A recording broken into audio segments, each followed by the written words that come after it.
মাটির বুকে ঘুমিয়ে আছে স্বাধীনতার এক সৈনিক, রক্ত দিয়ে লিখে গেলেন বাংলার গৌরবগাথা, অনন্য এক ইতিহাস। দর্শক, এই মুহূর্তে আমি দাঁড়িয়ে আছি যশোরের শার্শা উপজেলার কাশীপুর গ্রামে। এই কাশীপুরের বুকে ঘুমিয়ে আছেন বীরশ্রেষ্ঠ নূর মোহাম্মদ সহ আরো 6 জন শহীদ। নূর মোহাম্মদ শেখ হলেন বাংলাদেশের 7 জন বীরশ্রেষ্ঠের ভিতরে একজন, যার নাম মুখে উচ্চারণ করলেই গর্বে বুক ফুলে ওঠে। 1971 সালে 5 সেপ্টেম্বর যশোরের গোয়ালহাটি গ্রামে অসম যুদ্ধ চলাকালীন তিনি শহীদ হন দেশের জন্য।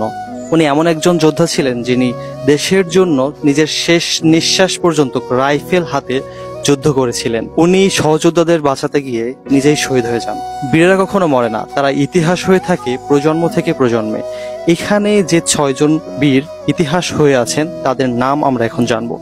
প্রথমে আমরা দেখতে পাচ্ছি বীর মুক্তিযোদ্ধা মহরম আব্দুল আহাদ, তারপরে আমরা দেখতে পাচ্ছি শহীদ সুবেদার মনিরুজ্জামান, তারপরেই সেই বীরশ্রেষ্ঠ নূর মোহাম্মদ শেখ, তারপরে মহরম আতর আলী, তারপরে দেখতে পাচ্ছি শহীদ বাহাদুর আলী, তারপর শহীদ সিপাহী আব্দুল সাত্তার বীর বিক্রম, একেবারে সর্বশেষে আমরা দেখতে পাচ্ছি শহীদ সিপাহী এনামুল হক বীর প্রতীক। এখানে আপনাদেরকে দেখানো হলো 7 জন শহীদের নাম। এই কবরগুলো শুধুমাত্র সমাধি নয়, এটি একটি জাতির স্মারক। এখানে আসলেই বোঝা যায় স্বাধীনতা কত দামে পাওয়া।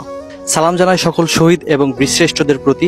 আজকের ভিডিওটি এতটুকুই। এমন সব ভিডিও দেখতে হলে আমাদের সাথে থাকুন। ভালো থাকবেন সকলে, সুস্থ থাকবেন সকলে। আসসালামু আলাইকুম।